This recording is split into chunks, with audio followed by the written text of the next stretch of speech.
this Christmas. Paano ba tayo magiging masaya ngayong Kapaskuhang ito? No?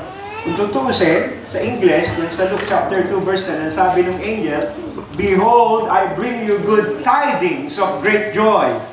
Sabi niya, binibigyan ko kayo ng balita patungkol sa isang malaking katuwaan na magaganap, sa isang malaking katuwaan na inyong madarama sa inyong mga buhay.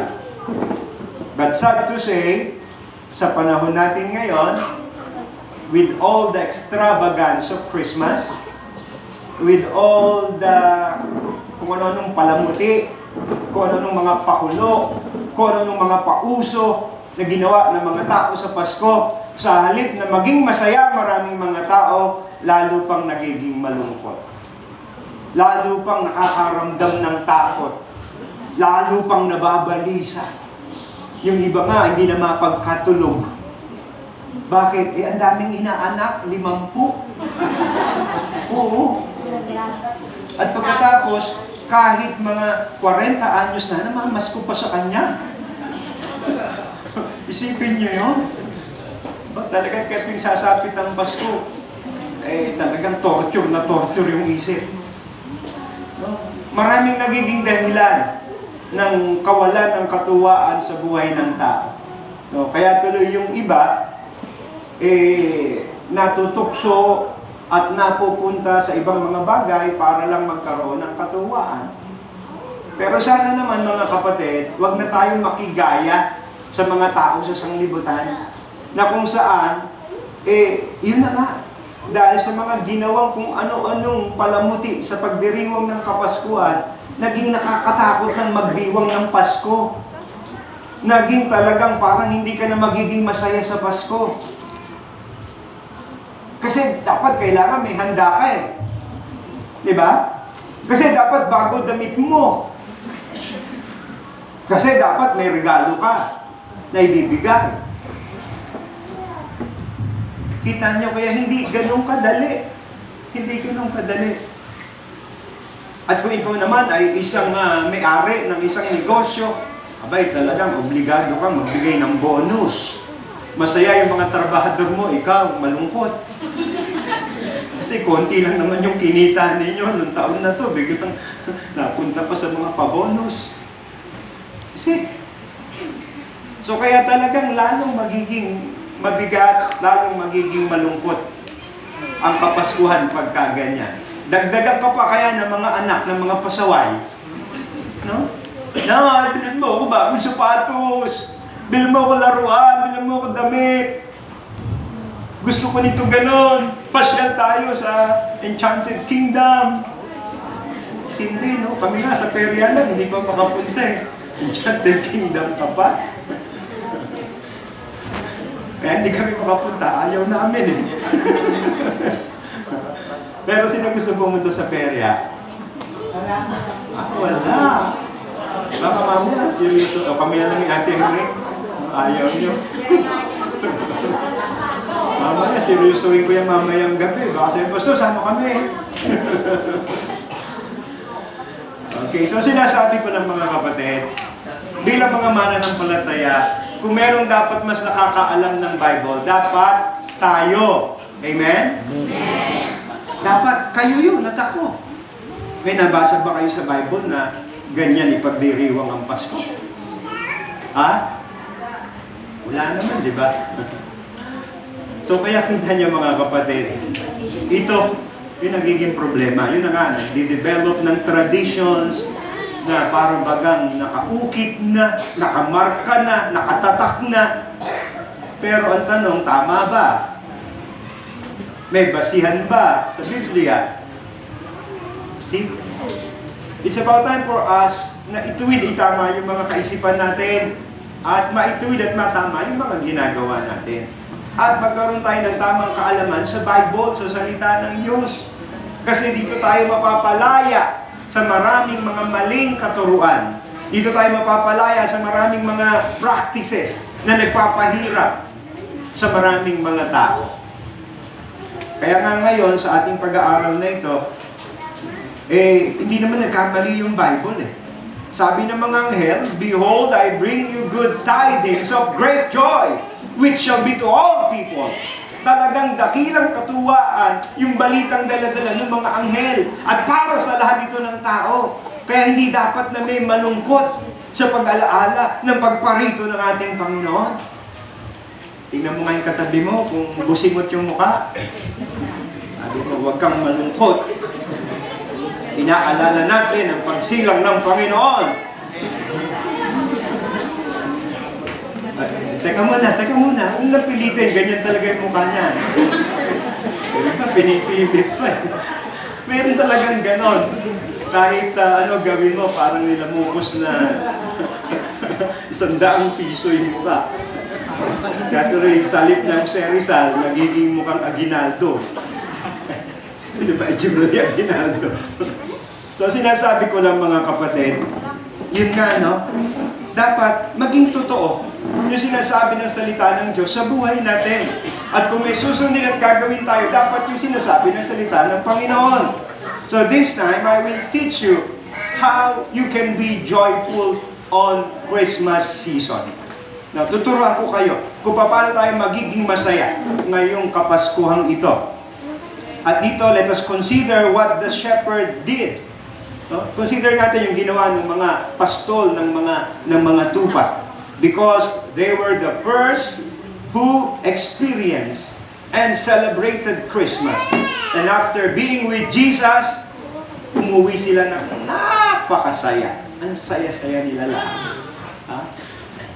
Wala naman silang natanggap na regalo noon, o parapon, wala. Pero ang saya-saya nila. Kaya maganda matutupo tayo sa kanila kung ano mga dapat nating gawin. Enable for us to be joyful this Christmas season. Unang-una, if we are to be joyful this Christmas season, let us consider what the Bible said in Luke chapter 2 verse 15. Andiyan na ba? Sa screen niyo. Luke chapter 2 verse 15. Ang sabi diyan, "At nangyari nang lisanin sila ng mga anghel, ay nangapa sa langit ang mga pastor, at nangagsangusapan, magsiparoon nga tayo ngayon hanggang sa Bethlehem, at tignan natin itong nangyari na ipinagbigay alam sa atin ng Panginoon." Nagpakita yung mga anghel ng Diyos sa mga pastol nung sila nandoon sa kalagitnaan ng gabi, at sila ay nasa parang pa, at biglang nagningning yung kapaligiran nila dahil nga dumating yung mga anghel ng Panginoon at nagbigay ng balita sa kanila. Sila'y nagulat, sila'y nabigla, pero narinig nila yung mensahe. Narinig nila yung sinasabi ng mga anghel, ng mga mensahero ng Panginoon. Because angels are God's messenger. Sila yung tagapagdala ng mga mensahe ng Panginoon para sa atin. At dito nga, very specific na yung mga pastol, ng mga hayop, ng mga tupa, sila yung kinausap ng mga anghel para paratingan ng isang magandang balita, ng balita patungkol sa pagsilang ng ating Panginoong Jesucristo, ng balita ng pagparito ng ating Panginoong tagapagligtas.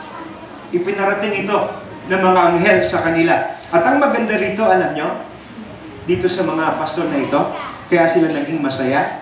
First, they believe God's words. They believe God's words. Kasi yung salitang dala-dala ng mga anghel, salita ng Diyos yun. Pinapasabi ng Panginoon yun sa kanila. At kung merong dapat matutunan tayong gawin bilang mga Kristiyano, paniwalaan, sampalatayanan ang salita ng Diyos. Naniniwala ba kayo sa salita ng Diyos? Amen. Sundin mo yung salita ng Diyos. Gawin mo.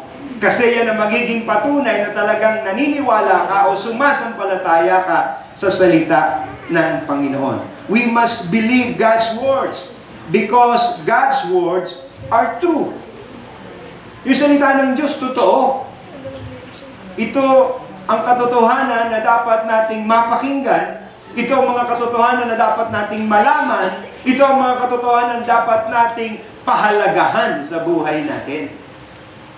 Bakit ba kung minsan mas gustong-gusto mo pang makinig ng mga chismis? Gustong-gusto mo makaalam ng mga latest na mga balita? Nagkaroon ng gulo doon sa kapitbahay niyo? Isa ka sa unang tumatakbo at para malaman ano nangyari.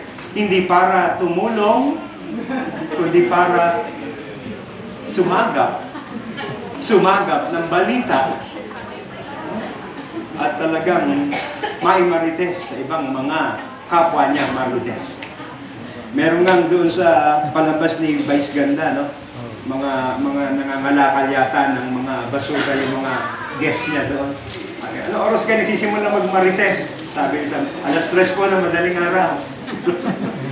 Talaga, tulog pa mga tao, ang kanyang layunin na makasagap ng chismis at magchismis. Mga kapatid, huwag yung kung ano sinasabi sa atin ang pinapaniwalaan natin. Yung iba naman, huwag na masabihan lang ng ganito. Paniwala ka agad? Nakariyak ka agad? Todo kung makariyak? Ano? Sinabi niya yan? Talaga? Hindi mo alam, galit lang sa'yo yung kausap mo. Gusto lang malagay ka sa gulo. Ginagawan ka ng kwento. Huwag kang basta maniwala sa sabi-sabi lang kung sino-sino. Salita nga ng Diyos, hindi mo basta paniwalaan eh. Ang tagal ng itinuturo ay pinapangaral, ang pag-iika po, hindi mo pa nga sinusunod eh. Tapos ngayon, yung sinabi lang ng kung sino-sino, pinapaniwalaan mo kaagad. Sinusunod mo kaagad.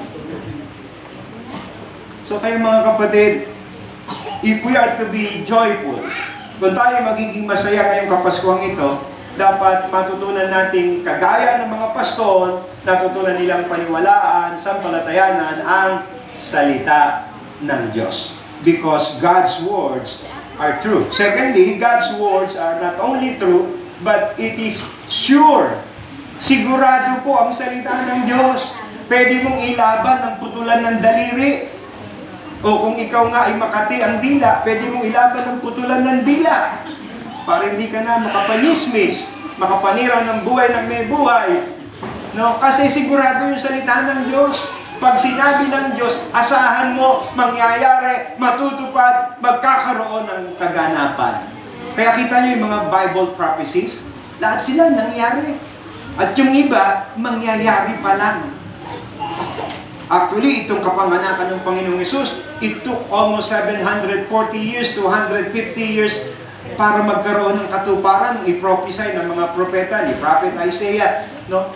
Ni Micah. Pero makikita ninyo, natupad at nangyari.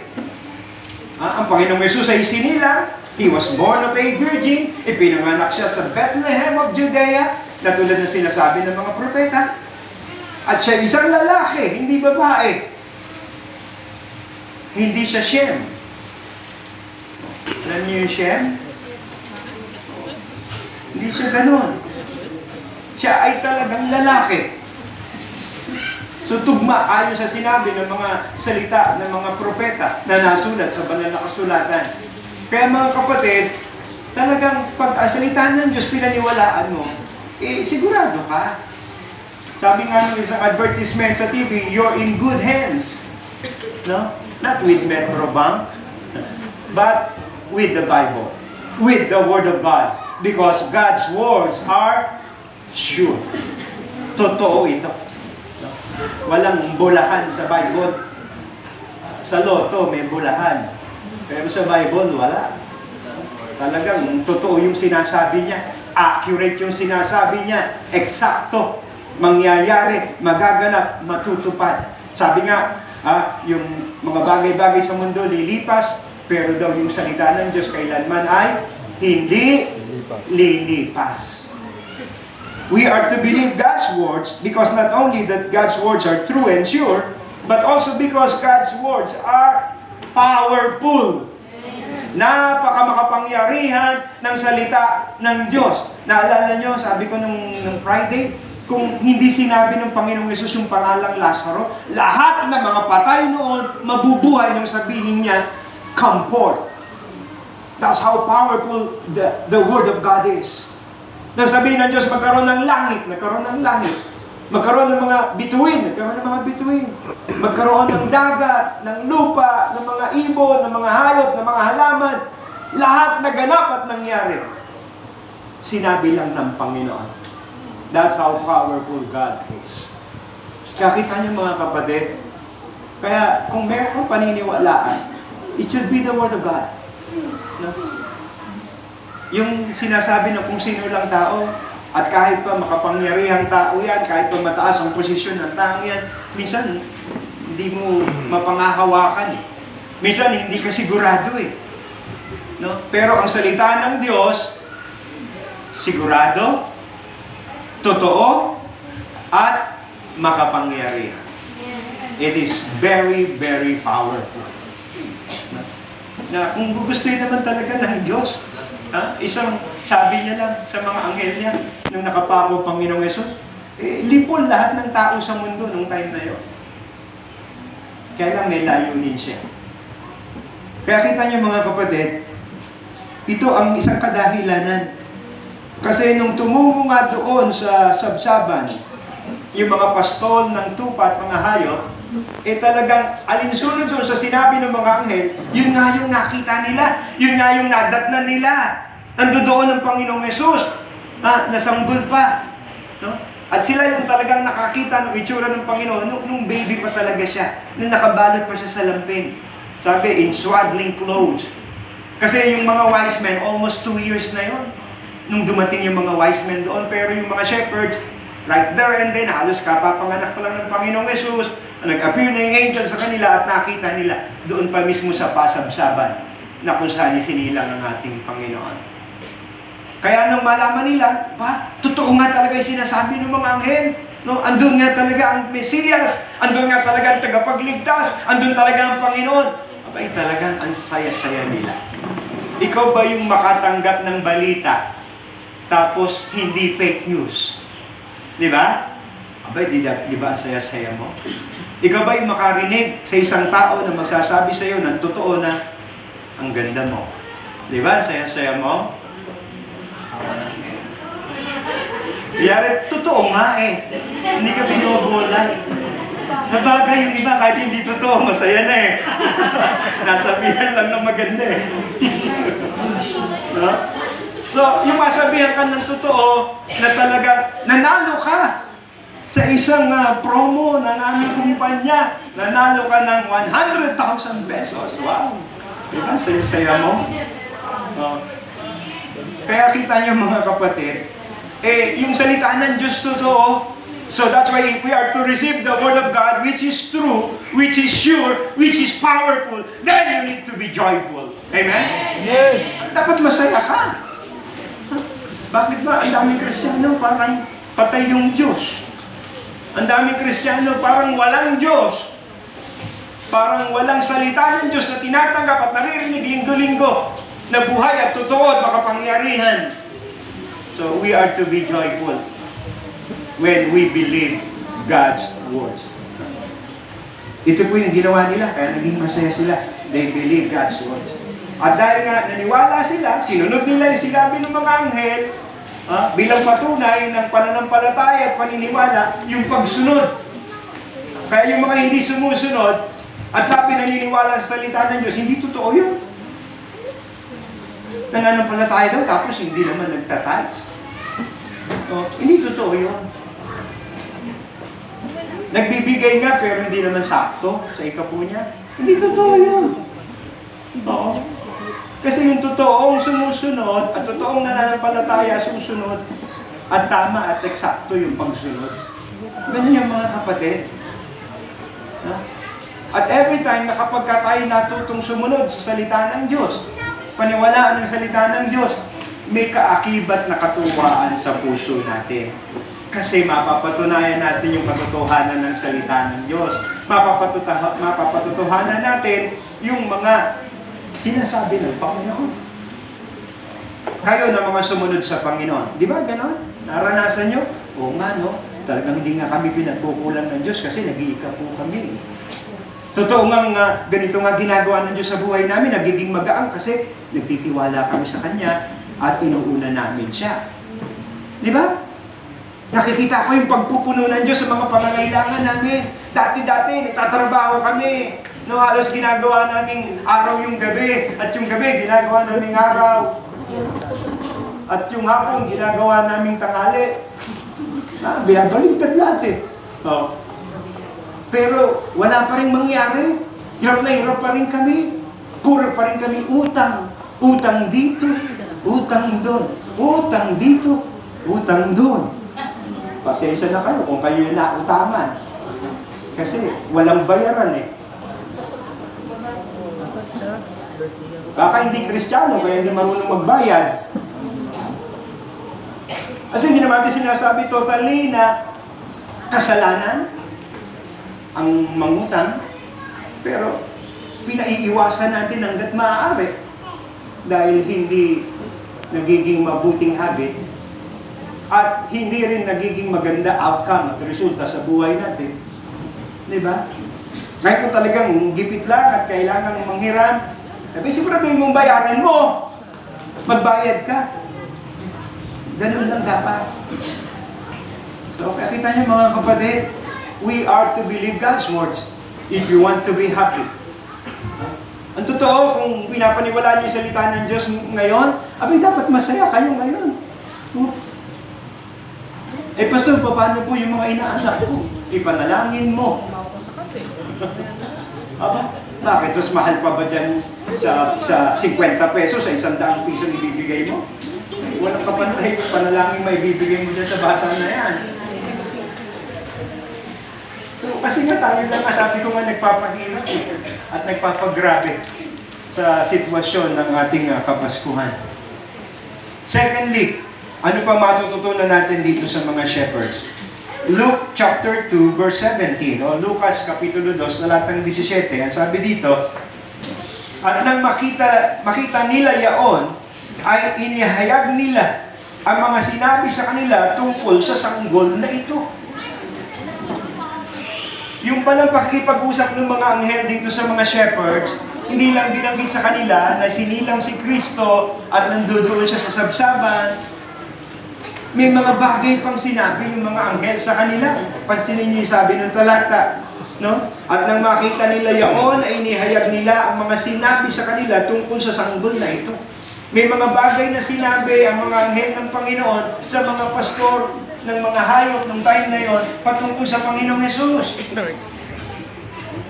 Kaya nung kanilang bagas parang susubukan nila pupurbahan lang nila kung totoo yung sinasabi ng mga anghel nung dumating nga sila dun sa sabsaban, totoo nga. Napatunayan nila, nandun nga ang Panginoong sa Kristo. No? At totoo nga yung sinasabi. Kaya yung iba pang mga sinabi sa kanila, bukod sa kanilang nakita, bukod sa kanilang nasaksihan, at na-experience doon, talagang ipinagsabi nila. They testify about Jesus. That is second. You want to be joyful this Christmas season? Then, testify about Jesus. Ipagsabi mo si Jesus at ang mga bagay na nalalaman mo patungkol kay Jesus. Ipagsabi mo ang kabutihan ng Diyos, ang pag-ibig ng Diyos, ang pagliligtas ng Panginoong Jesus sa ating mga tao. Ito yung ginawa ng mga shepherd. They testify about the Lord Jesus Christ. They testify about what? They testify about what they heard. Sabi nila, ito yung narinig namin na sinabi ng mga anghel patungkol sa Kanya. At nung tunguhan namin, totoo nga.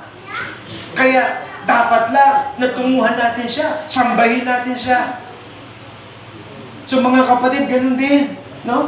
Let us testify about what we saw. Itong mga shepherd na ito, nakita nila, ipinatotoo nila, ipinalika nila sa iba pa. Sa bagay siguro, kataka pa kayo pa sa bakit mga pastol ang unang mga pinabalitaan ng Panginoon patungkol sa pagsilang ng Panginoong Hesus. Bakit nga kaya? No? Siguro maraming mga tolits at marites na mga pastor ng mga hayop. No? Kasi para masabi, to make known abroad what is happening. Kaya siguro sila yung pinabalitaan. No? Pero ang sinasabi lang natin dito, ano man yung talagang nag-transpire doon, after knowing, seeing, hearing, and proving the validity ng sinabi ng mga anghel at yung katotohanan nito, talagang nagpatotoo sila sa lahat ng mga tao. Lahat na makakasalubong nila, lahat na makakausap nila, lahat ng kakilala nila, sinasabihan nila. Kayo mga kapatid, ilan na nasabihan nyo patungkol sa Panginoong Hesus? Ilan na na-witnessan nyo mga kapatid? Meron ka na bang nasiraan ng Ebanghelyo ng Panginoon? Kasi yun yung dapat na normal na reaksyon. Normal na gagawin ng isang tao na nakatagpo ang Panginoon. Na nakaranas ng pag-ibig, ng kabutihan, ng kadakilaan ng Diyos. At ito nga yung ginawa nitong mga shepherd na ito. Kaya talaga namang nag-umapaw yung katuwaan sa kanila.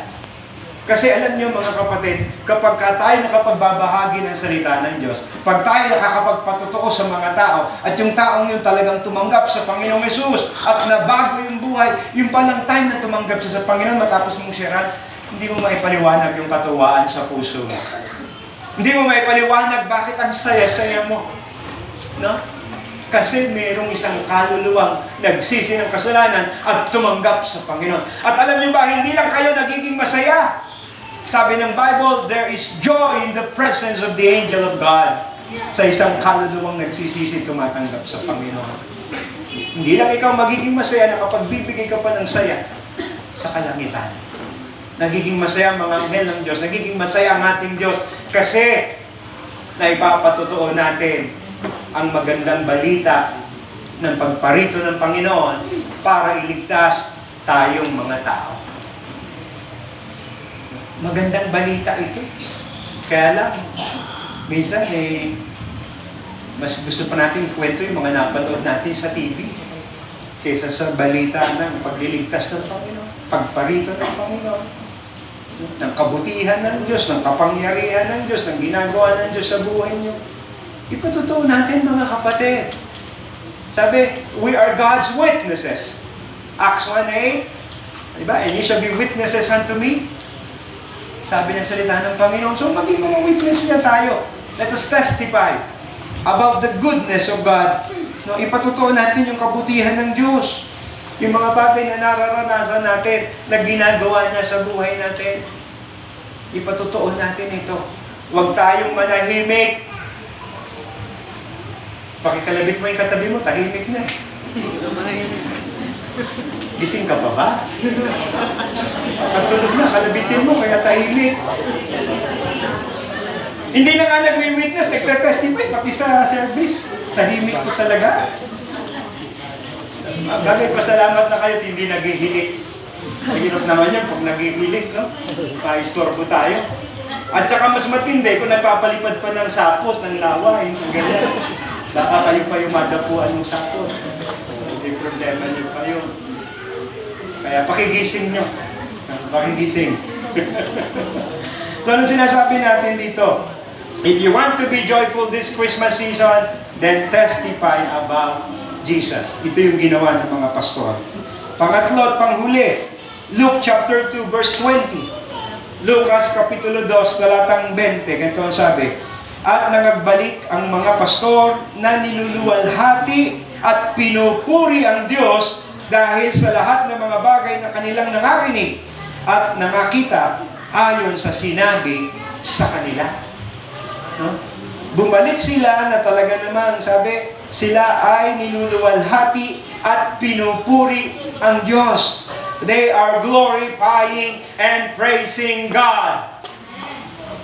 You want to be joyful, you want to be happy this Christmas season, then glorify God.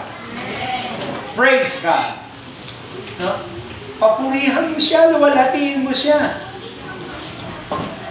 Alam niyo mga kapatid, may mga bagay na pwede tayong gawin para express yung ating mga pagpupuri at yung ating mga pagbibigay luwalhati sa Diyos. Alam niyo kung ano yung mga yon? Ha? Unang-una, katulad ng ginagawa niyo ngayon. Go to church and worship God. Amen. Huwag yung panahon ng Kapaskuhan, inaalala natin yung pagsilang nating tagapagligtas kung saan-saan ka naroon. Pastor, malakas po benta ngayon. Alam ko, taga-saan ba ako? Pastor, may mga ganito pong mga dapat kong i-considera ngayon. Kami din, meron din. Pastor, may reunion po yung pamilya namin. Hello mga kapatid, no? Ang tamang mga bagay na ginagawa at inuuna natin ngayong panahon ito ay ang pagsamba sa Diyos. At dapat na ginagawa ito ng isang mananampalataya. Because worshiping God could give glory and praises to God. Nakapagbibigay ito ng kaluwalhatian ng kapurihan sa Diyos pag sumasamba ka. At in return, ang Diyos naman, naglalakip ng mga biyaya sa buhay mo. Nagbibigay ng mga pagpapala sa buhay mo. Kaya, gawin natin ito. Isa pa, you pray. Manalangin kayo mga kapatid. Give time in prayer. Manalangin ng seryosong mga dasal at pananalangin. At hindi lamang yung personal mong pananalangin gawin mo yung pananalangin at sumama ka sa ating prayer meeting sa mga corporate prayer natin. Napakahalaga nito, lalo na sa panahon natin ngayon. Kailangan natin ng panalangin. We could not survive without prayer. No? Hindi natin ma-survive itong sitwasyon natin ngayon kung hindi tayo mananalangin. Masisira ulo nyo, matatakot talaga kayo.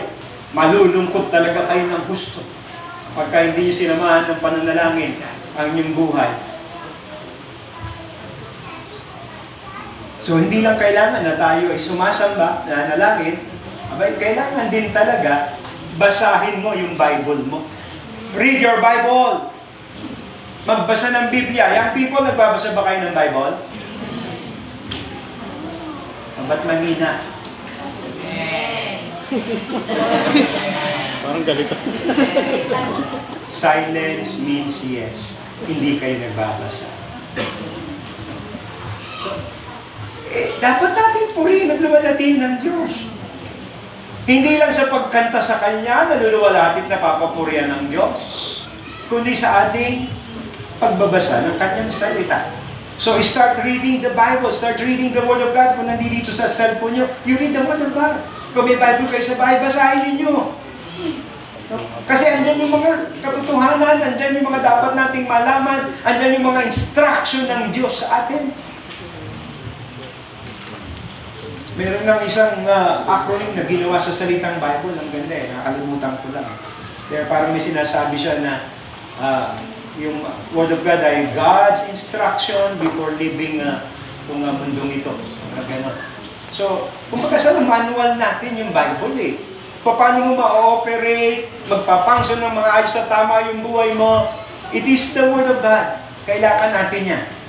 Yung pamilya nyo magulo, bakit? Walang salita ng Diyos na pinagbabasihan sinasaalang-alang. Bakit hindi maitama-tama yung mga sitwasyon ninyo? Kasi nga, walang takot sa Diyos. Hindi ko sinasabing walang nagiging conflict ang isang Kristiyanong pamilya. Nagkakaroon, yes. Hindi ko sinasabing hindi nagkakagalit sa isang Kristiyanong pamilya. Nagkakagalit, oo. Pero, madali rin naaayos. Madali rin nagpapatawaran. Madali rin nag-uunawaan. Madali rin iniintindi yung bawat isa. At, higit sa lahat, mas nananaig yung pagmamahal sa bawat isa. At yun ay dahil sa salita ng Diyos na nababasa natin.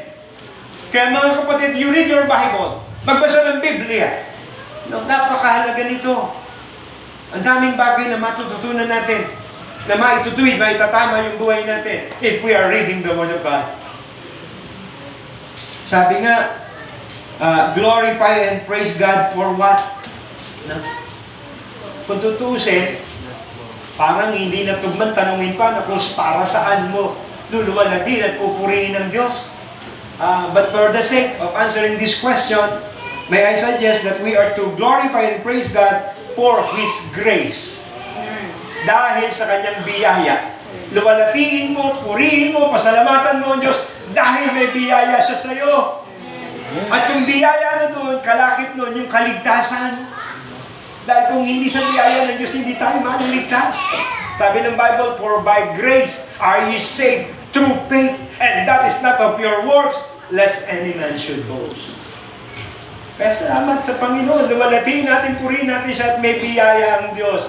Meron siyang mercy na nakalaan sa atin. Meron siyang favor na lagi niyang ibinibigay kahit hindi tayo karapat-dapat. That's why grace means unmerited favor. Pinapaboran ka kahit hindi ka karapat-dapat sa pabor. At yun ang ginagawa ng Diyos sa atin. So, praise God. Praise Him. Glorify Him for His grace. Secondly, glorify and praise Him for His gifts. Sa kanyang mga kaloob, sa kanyang mga regalo. No? First and foremost, let us glorify and praise God for His gift, which is none other than the Lord Jesus Christ. Amen? Amen. The Lord Jesus Christ, God's greatest gift to mankind. Kung hindi tayo niregaluhan ng Panginoong Jesucristo, ng ating Diyos, we are all doomed in hell. Lahat tayo mapapahamak at mapaparusahan sa apoy ng impyerno. Doon ang patutunguhan natin. But praise God, glory to God, dahil sa kanyang mga kaloob. Bukod sa Panginoong Hesus, ang dami niya pang kaloob. Ang dami niya pang gifts sa atin. Yung iba, binigyan ng Diyos ng mga gifts, ng mga talents.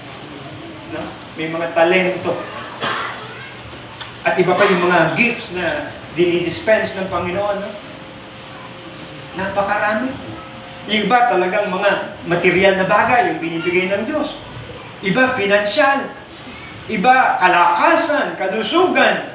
Iba, katalinuhan. No, maraming binibigay na regalo ng Diyos sa atin. Sabi nga ng Bible, every perfect gift comes from above, from the Father of light. Purihin natin siya. No?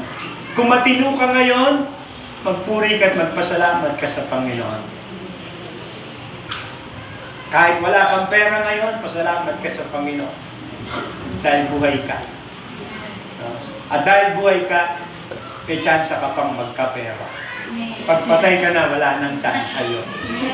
May mga mag-aabuli sa'yo pero hindi ikaw makikinabang. Mga anak mo o kung sino mang mga kamag-anak mong sweetie. Sila makikinabang doon. Hindi ikaw. Pero ngayon, buhay tayo kahit medyo kapos-kapos. Buhay tayo kahit may mga problema. Pasalamat tayo sa Panginoon. Eh lalo na kung pinagpapala ka pa ng Diyos. Amen? So let us praise and glorify God. And lastly, glorify and praise God for what? For His goodness. For His goodness. God is good. And He is good all the time. Mabuti siya sa ating lahat. Mabuti siya sa iyo. Mabuti siya sa akin. At walang taong magsasabi na hindi mabuti ang Diyos. Sapagkat isa sa katangian ng Diyos ay yung pagiging mabuti. God is good. At dahil siya'y mabuti, nararanasan natin yung kabutihan niya sa araw-araw, sa oras-oras, sa bawat sandali at minuto ng ating mga buhay. Andyan ang hanging ating nilalanghap. Andyan ang araw na napakahalaga ang kinukontribute sa katawan natin at sa ating mga pamumuhay. No, ang dami. Yung iba, kahit hindi na nga natin hinihiling, binibigay na ng Diyos eh. Diba? Talagang nandoon na. At how much more, kung matututo ka pang magtiwala at manalangin at tumiling, tulad na sinasabi ng salita ng Panginoon, ask, and ye shall receive, and then, tatanggap ka nga ng mga bagay pa na patunay ng kabutihan ng Diyos sa buhay mo. Ang ilan sa atin, marahil may ilan pang mga patotoo talaga na naranasan ng kabutihan ng Diyos sa buhay nila. No? So, praise and glorify God. Hindi yung pinagpala ka na ng Diyos, may ginawa ng bagay na kakaiba at mabuti at maganda ang Diyos sa'yo, hindi ka pa magtatapat sa Kanya? Ano ka? Yung iba, ang dami nang binigay ng Diyos na blessing eh. Backslide pa ng backslide. Yung iba, ang dami ng pagpapalang ginawa ng Panginoon eh. Napakalamig pa sa gawain. Pag-atid lang, parang bayawak na binabatak mo sa lungga para lang makapunta sa church.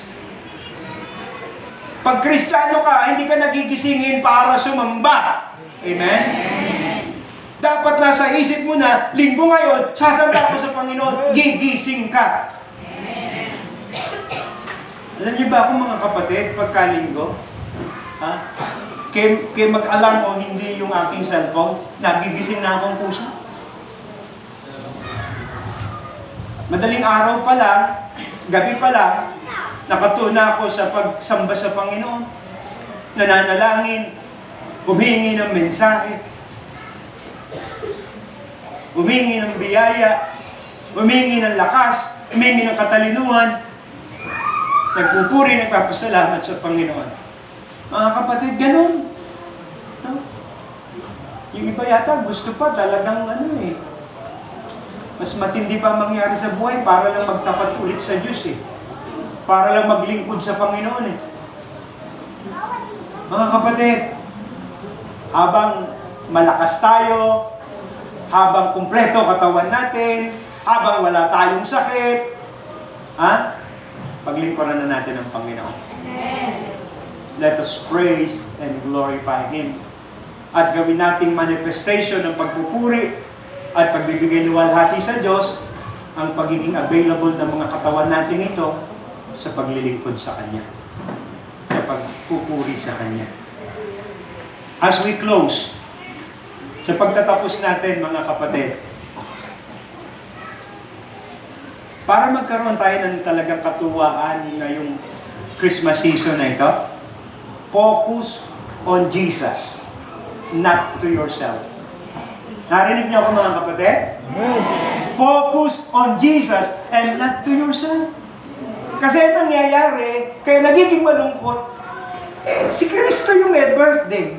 Siya yung inaalalang sinilang. Tapos, nakatuon ka sa sarili mo. Gusto mo ikaw yung may bagong damit, may bagong sapatos, may bagong relos, may bagong cellphone. Hindi naman ikaw yung may birthday.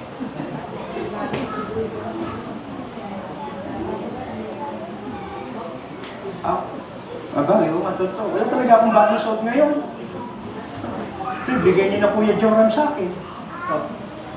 Ito yan. Ito, matagal na to. Bigay ni Pastor Lloyd sa akin ito sapatos na to. Pero masaya ako. Gwapo-gwapo ko ba yan ngayon? Diba? Ang dami kayong magre-regalo sa akin ngayon. Sinong hindi sasaya? Talaga kayo. Mga kapatid, magbigay kayo o hindi, masaya ako. Kasi hindi nakasalalay dyan yung katuwaan ko. Yung katuwaan ng isang tunay na Kristiyano nakasalalay sa Panginoon. Yung makita yung mga tao na nakakakilala sa Panginoon, naliligtas, nagtatapat, lumalago, naglilingkod. Katuwaan ng isang lingkod ng Diyos. Kayo yung katuwaan ko mga kapatid. You are my joy and crown. Sa araw, harap ako sa Panginoon. Panginoon, ito po, naging bunga ng biyaya at pag-ibig niyo sa akin. At gusto ko mas marami pa. Gusto ko mas marami pa. At iba't iba pang mga lugar ang maabot marating. Dahil ito yung tunay na katuwaan na isang mananampalataya. Do you want to be joyful this Christmas season? Believe His words. Testify about Him. Glorify and praise Him. And you will live joyfully. Yan po yan mga kapatid. Isang subok ng formula yan. Isang subok ng katotohanan yan mga kapatid. No? Gawin natin. I-apply natin ngayon. Alam niyo ba na yung iba para maging masaya ngayon? Naglalagay sila ng mga bidyoke, magkakainan, magiinuman, maglalasingan. Alam niyo ba sa amin kanina, aba, sinabayan nila yung trompa nung Catholic Church dun sa amin. Tinabayan. Alam niyo kung anong pinasabay? Bidyoke. Ang aga-aga, madaling araw, kumakanta na. At ang lakas ng tunog. Sabi ko, nasitok ako. May misa? Meron silang ibang misa. Meron silang mesa na naghaharap-harap sa alak. Mga lasing. Mga kapatid, hindi yung kinakailangan maging lasing para maging masaya. Hindi nyo kinakailangan mag-addict para maging masaya. Amen. Hindi nyo kinakailangan magbisyo para maging masaya. Uminom ng alak. Hindi. Hindi nyo kinakailangan magsugal para maging masaya. Kailangan mo lang makilala si Kristo bilang Panginoon at tagapagligtas mo. Because when Jesus is on you, then you have true joy in your life. No, meron kang totoong katuwaan. Lalo na pagka itong mga pinag-aralan natin, in-apply mo pa sa buhay mo. No? You glorify and praise God. You testify about Jesus. And you believe God's words. Wow! Sabi nga, 1,000, 1 tuwa. Buong bansa. Hindi, EAT. EAT. Yun ang original. Hindi. So sinasabi ko lang mga kapatid, no? Hindi dapat tayo maging malungkot. Hindi tayo dapat na matakot. Hindi dapat tayo na nababalisa ngayon. No? Kung wala. Narinig niyo ako? Bakit yung iba kailangan mangutang? Bakit? Para may pakitang napakagarbo ng inyong pagdiriwang. Kami, napakatagal ng panahon, wala ni isang parol doon sa bahay namin. Nagkaroon pala. Bigla ko naalala, may isang maliit, yung gano'n na parang ginugupit-gupit, nagkaroon kami. Pero yung mga ganyang parol, yung wala. Mga ilaw na nagkukuti-kutita, wala. Kasi hindi naman yun yung pagdiriwang at pagpapakita ng kasayahan at kasiyahan sa Kapaskuhan. No? Hindi ganoon. It's about time na tayo mga Kristiyano matutunan yung mga bagay na yan. No? Pero kung meron, why not? You go ahead, celebrate.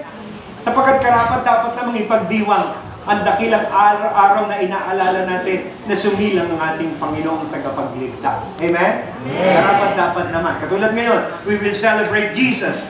We will celebrate His birth. We will celebrate His coming. Magpupuri, magpapasalamat tayo sa Panginoon dahil tunay nga, napakabuti niya sa atin. Tayo po tayong lahat.